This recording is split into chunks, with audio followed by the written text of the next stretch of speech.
La parole est à Madame Christine Pires-Beaune pour le groupe socialiste et apparenté.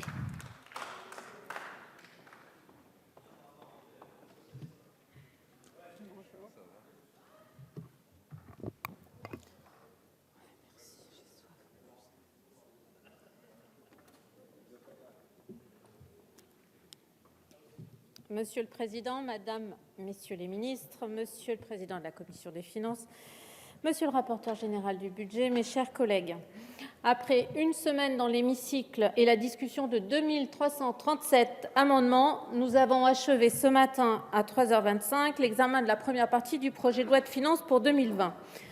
Comme nous l'avions exposé lors de la motion de rejet préalable et de la discussion générale, les députés du groupe socialiste et apparentés s'opposent aux orientations retenues dans le projet de budget. Nous voterons donc logiquement contre la première partie du PLF.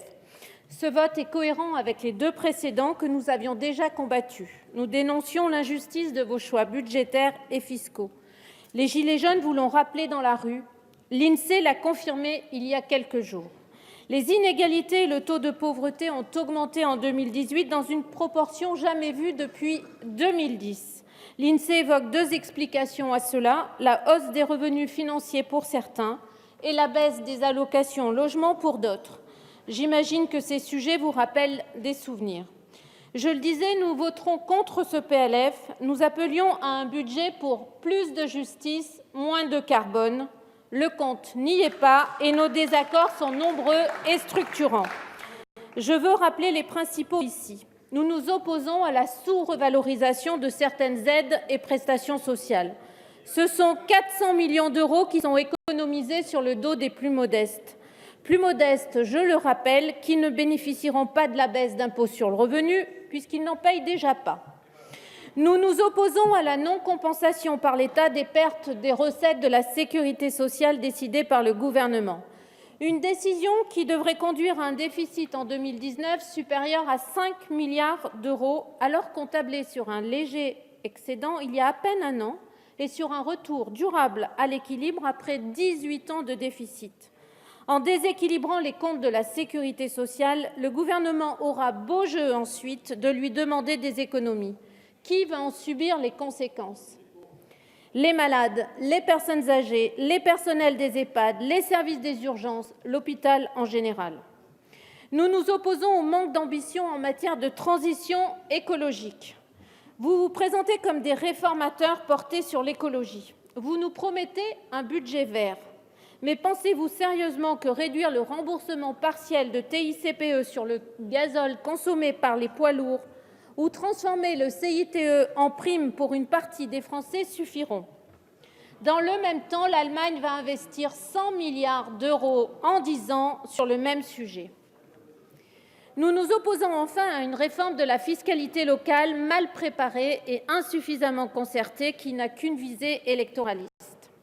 Les communes et les EPCI seront-ils compensés à l'euro près? Non. Les taux retenus seront ceux de 2017, ce qui pénalise ceux qui n'ont pas eu d'autre choix que d'augmenter leurs impôts en 2018 ou 2019. Non encore, car vous changez en cours de jeu les règles de revalorisation des bases de la TH. Les perspectives financières des départements sont-elles assurées? Non, car le dynamisme de la taxe foncière sur les propriétés bâties était supérieur à celui de la TVA. Non encore, car leur autonomie fiscale va quasiment disparaître. Toujours sur les collectivités, comment ne pas évoquer vos tours de passe-passe? La hausse de la DSU et de la DSR aux communes sera payée par d'autres communes.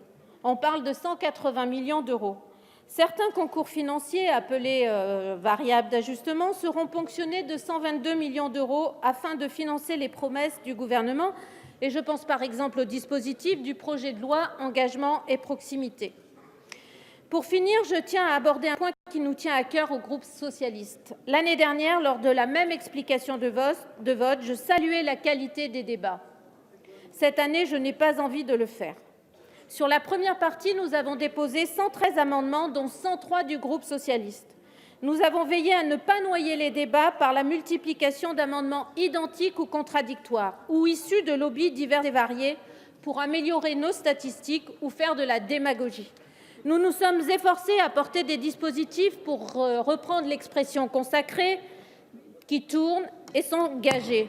Je pense par exemple à notre amendement qui transforme la réduction d'impôt dite EHPAD en crédit d'impôt afin de limiter le reste à charge des personnes âgées dépendantes les plus modestes.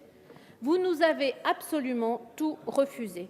Si vous voulez que votre opposition soit, votre seule opposition, soit l'extrême droite, continuez comme cela, vous vous en mordrez les doigts. Merci, chers collègues. La parole est à Madame Lise